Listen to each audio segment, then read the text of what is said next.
నంద్యాల ప్రభుత్వ సర్వజన ఆసుపత్రిలో జూనియర్ డాక్టర్ల సమ్మె ఉధృతమైంది. ప్రభుత్వం నుంచి లిఖితపూర్వక హామీ రాకపోవడంతో 3వ దశ ఆందోళనకు దిగిన జూడాలు నేటి నుంచి అత్యవసర సేవలను సైతం బహిష్కరించారు.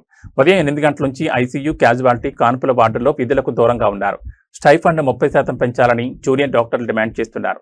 ద్రవ్యోల్బణం 10% ఉండగా ప్రభుత్వం కేవలం 3% పెంపు ప్రతిపాదించడంపై వారు అసంతృప్తిని వ్యక్తం చేశారు. ప్రతి 2 ఏళ్లకోసారి స్టైఫండ్ పెంచాలన్న నిబంధనలను అమలు చేయాలని కోరుతున్నారు. పెరిగిన కాలేజ్ ఫీజులు, పనివేళలు, ఖర్చులను దృష్టిలో ఉంచుకుని స్టైఫండ్ పెంచే వరకు సమ్మె కొనసాగిస్తామని చూడాలి స్పష్టం చేశారు. వారి ఆందోళనకు సీనియర్ రెసిడెంట్లు కూడా మద్దతు ప్రకటించారు. నా పేరు డాక్టర్ ఎండి Jilani, superintendent government general hospital Nandyal. మన హాస్పిటల్లో మన దగ్గర పీజీ స్టూడెంట్స్లు దగ్గర 17 మంది ఫస్ట్ ఇయర్ వాళ్ళు ఉన్నారు. ఎస్పెషల్లీ జనరల్ సర్జరీ 3 ఉన్నారు. 4 సీట్లు ఉన్నాయి, కానీ 3 ఒక సీట్ ఖాళీగా ఉంది. మెడిసిన్ 4, అనస్థీషియా, గైనకు అన్నీ కలిపి వాళ్ళు ఫస్ట్ ఇయర్ స్టూడెంట్స్. వీళ్ళు ఇప్పుడు జూడాస్ స్ట్రైక్లో ఇన్వాల్వ్ అవుతున్నారు. వాళ్ళు కూడా వాళ్ళ డిమాండ్స్ పెట్టి మాకు మెమరాండం రిప్రజెంటేషన్ ఇచ్చారు. ఇన్ని రోజులు వాళ్ళు మామూలుగా ఎమర్జెన్సీస్ బాయ్కాట్ చేయకుండా రెగ్యులర్ డ్యూటీస్ బాయ్కాట్ చేశారు. OPD and elective work boycott చేశారు. కానీ ఈరోజు వాళ్ళు ఎమర్జెన్సీ కూడా బాయ్కాట్ చేస్తామని వాళ్ళు మెమరాండం ఇచ్చారు. నాకు, ప్రిన్సిపాల్ మేడం గారికి ఇద్దరికి కలిపి ఇచ్చారు. ఇప్పుడే వాళ్ళతో కూడా మేము మీటింగ్ చేసి మాట్లాడితే వాళ్ళుండి ఎమర్జెన్సీ కూడా మేము బ్లాక్ చేస్తున్నాం సార్, ఈరోజు నుంచి మావి ఇంకా నడుస్తున్నాయి, హెల్త్ మినిస్టర్ గారితో మాది ఇంకా టాక్స్ నడుస్తున్నాయి, ఇంకా యాక్సెప్ట్ చేయలేదని అన్నారు. ఇప్పుడు దీని వలన మన గవర్నమెంట్ జనరల్ హాస్పిటల్లో ఎమర్జెన్సీ ప్రాబ్లం వస్తుందని మేము ప్రత్యామ్నాయంగా డిఎంఈ గారు డిఎంహెచ్ఓ, డిసిహెచ్ఎస్ సైడ్ నుంచి మనకు డాక్టర్స్ని తీసుకోమని ఆర్డర్స్ ఇచ్చారు. కానీ ఇప్పుడు మేము కూడా వాళ్ళకి లెటర్స్ ఇష్యూ చేస్తున్నాము డిప్లాయ్ చేయమని. ఇక్కడికి వచ్చే పేద ప్రజలకి, వాళ్ళు ఓపీలకు సేవలకు డిస్టర్బ్ కాకుండా, తర్వాత ఎమర్జెన్సీ సేవలకు డిస్టర్బ్ కాకుండా మేము ప్రత్యామ్నాయంగా డాక్టర్స్ని డెప్యూట్ చేసి మేనేజ్ చేస్తున్నాము. ఎస్ఆర్స్ అసోసియేషన్ తరఫున మాట్లాడుతున్నాను. నేను ముందు నుండి ఆబ్జిడా మా ఎస్ఆర్ డిమాండ్స్ కూడా రిప్రజెంట్ చేస్తున్నారు. కానీ ఇప్పుడైతే అధికారుల నుంచి అయితేనేమి కానీ వేరే ఆర్గనైజేషన్స్ నుంచి కానీ ఎస్ఆర్స్ ఆబ్జిడా కిందకి రారు అన్నట్లు వదంతులు బయటకు వస్తున్నాయి. కానీ ఇదైతే మాకు ప్రీవియస్ డిమాండ్స్ అన్నీ మేము త్రూ ఆబ్జిడానే మేము రిప్రజెంట్ చేస్తున్నాము. ఇప్పుడు కూడా పీజీసీ స్ట్రైక్ హైక్ వస్తే ఎస్ఆర్స్ కూడా అందులో ఇంక్లూడ్ అవుతారు. ఎందుకంటే నేటి ఎంబీబీఎస్ స్టూడెంట్సే రేపటి పీజీ స్టూడెంట్స్, ఈరోజు పీజీ స్టూడెంట్సే రేపటి ఎస్ఆర్ స్టూడెంట్స్. కాబట్టి ఇప్పుడే మాకు హైక్ అందిస్తే మళ్ళీ ఫ్యూచర్లో వాళ్ళు ఇబ్బంది పడాల్సిన అవసరం ఉండదు. ఎందుకంటే ఇప్పుడు మా ఒక్కరి కోసం చేస్తున్న స్ట్రైక్ కాదు ఇది, ఫ్యూచర్లో వచ్చే బ్యాచెస్ కూడా మా లాగా సఫర్ కాకూడదు అన్నట్టు మేము ఇందులో స్ట్రైక్ చేస్తున్నాం. ఈ న్యాయమైన పోరాటం మేము చేస్తున్నాం. గవర్నమెంట్ని 30% హైక్ కోసం అడుగుతున్నాం. సరేనా, ఆ 30% హైక్ కూడా ఊరికే మేము అనుకున్న నెంబర్. 30% హైక్ అనేది ఊరికే మేము అనుకున్న నెంబర్ కాదు.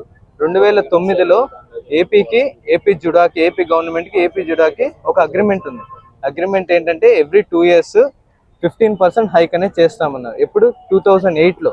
ఇది 6 years అగ్రిమెంట్. 2009లో, 2009 to 2016 వరకు ఇది అగ్రిమెంట్. ఓకేనా. 2016 తర్వాత గవర్నమెంట్ ఎటువంటి నిర్ణయం తీసుకోలేదు. సో అప్పటి నుండి బై డిఫాల్ట్గా ప్రతి 2 yearsకి 15% హైక్ అనేది నడుస్తూ ఉంది.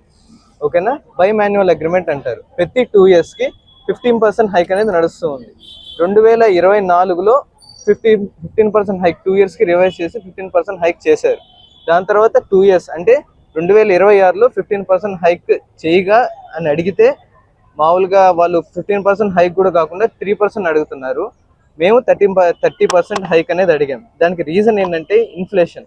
మొత్తం రాష్ట్రాలతో తీసుకుంటే మన ఆంధ్రప్రదేశ్లో ఇన్ఫ్లేషన్ 9.5 నుండి 10% ఉంది.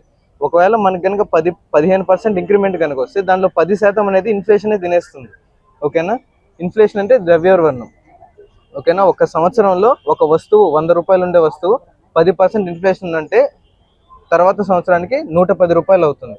సరేనా, మనం అంతగా సంపాదించగలగాలి, మన సంపాదన కూడా అలాగే పెరగాలి. అలా పెరగగలిగితేనే ఆ ఉండే రేట్లకి మనం బతకగలం. ఇన్ఫ్లేషన్ కన్సిడర్లోకి తీసుకొని మేము 30% హైక్ అనేది రిక్వెస్ట్ చేశాం. సో 15% హైక్ కనుక అయితే 10% ఇన్ఫ్లేషన్ తినేస్తుంది, ఇంకో 5% మాత్రమే ఎఫిషియెంట్ హైక్ అనేది వస్తుంది. అందుకని 30% హైక్. సెకండ్ రీజన్ ఏంటంటే మా ఫీజెస్. ఇంతకుముందు మా ఫీజెస్కి 2024లో 15,000 ఉండేది, 100% హైక్ చేసి 30,000 చేశారు. ఫీజెస్ హైక్ ఉన్నాయి. సెకండ్ థింగ్ ఏంటంటే డ్యూటీ అవర్స్. ఇంతకుముందు మార్నింగ్ ఓపీ అనేది మార్నింగ్ 9 to 12 or 1 వరకే నడిచేది. ఇప్పుడు 9 to 1 వరకు కాకుండా 9 to 4 వరకు రన్ చేస్తున్నారు. Second phase. థర్డ్ ఫేజ్లో ఇప్పుడు 9 to 4 మధ్యలో 2 hours బ్రేక్ ఉండేది, ఇప్పుడు 2 hours బ్రేక్ కూడా లేదు. సరేనా, ఈ 3 పాయింట్స్ మీద మేము హైక్ అనేది అడుగుతున్నాం. Based on duty hours, based on the inflation and based on the college fees increment. దాని మీద ఈ 3 బేసిస్ మీద మేము హైక్ అనేది అడుగుతున్నామండి. అందుకని ఇన్ఫ్లేషన్ని ఎదుర్కోవడానికి అండ్ మా సర్వైవల్ రిక్వైర్మెంట్ కోసమే 30% హైక్ అనేది అడుగుతున్నాం, కానీ ఏదో అబ్నార్మల్గా 30% హైక్ అనేది అడగట్లేదండి. సరేనా. అందరికీ నమస్కారం. నేను ఏపీ జూడా నంద్యాల తరపున నేను మాట్లాడుతున్నాను. నేను ఒక జూనియర్ డాక్టర్ని. ఇక్కడ గత 5 రోజులుగా జరుగుతున్న ఈ రాష్ట్ర వ్యాప్త సమ్మెలో government medical college Nandyal government hospital తరపున మేము ఇక్కడ సమ్మె జరుగుతుంది. ఈరోజు పొద్దున 8 నుంచి అయితే ఎమర్జెన్సీ సేవలు కూడా జరగట్లేదు. ఈవెన్ డెలివరీలు కానీ, ఐసీయూ డ్యూటీలు కానీ, ఎమర్జెన్సీ క్యాజువాలిటీలు అయితే మేము పాల్గొనట్లేదు. గవర్నమెంట్కి ఇచ్చిన 15వ తారీఖు సాయంత్రం 5 వరకు అనే డెడ్ లైన్ అనేది మొన్నటితోటే అయింది. బట్ గవర్నమెంట్ నుంచి అయితే మాకు ఏమాత్రం హామీ కానీ ఎటువంటి రాతపూర్వకమైన లెటర్ ఏమీ అందజేందువల్ల మేము ఈ రోజు నుంచి ఎమర్జెన్సీస్ బంద్ చేస్తున్నాం అనేది రాష్ట్ర వ్యాప్తంగా బంద్ చేస్తున్నాము. దానిలో భాగంగానే ఈరోజు మన గవర్నమెంట్ హాస్పిటల్ నంద్యాలలో ఎమర్జెన్సీ సర్వీస్ అయితే మేము పాల్గొనట్లేదు. ఈరోజు నైట్ డ్యూటీలు కానీ ఏమైతే జరగట్లేదు. ఇన్ని రోజులు నైట్ డ్యూటీలు, ఐసీయూ డ్యూటీలు, ఎమర్జెన్సీలు జరిగాయి. బట్ ఈ రోజు నుంచి అయితే ఫేజ్ 3, ఈరోజు మార్నింగ్ నుంచి ఫేజ్ 3 స్టార్ట్ అయింది. అందులో భాగంగానే మేమందరం ఎటువంటి ఎమర్జెన్సీ డ్యూటీలు అయితే పాల్గొనట్లేదు. గవర్నమెంట్కి ఇదే మా విజ్ఞప్తి. ఎమర్జెన్సీకి పేషెంట్లు ఇబ్బంది పడతారు, మాకు తెలుసు. బట్ మా బాధలు మేము పట్టించుకోవాలని చెప్పేసి మేము అనుకుంటున్నాము. మేము చేసే పనులకు గాను మాకు గుర్తింపు రావాలని చెప్పేసి మేము అడుగుతున్నామే తప్ప మాకు ఎటువంటి దురదృష్టం అయితే ఏమీ లేదు. అంతే. Thank you.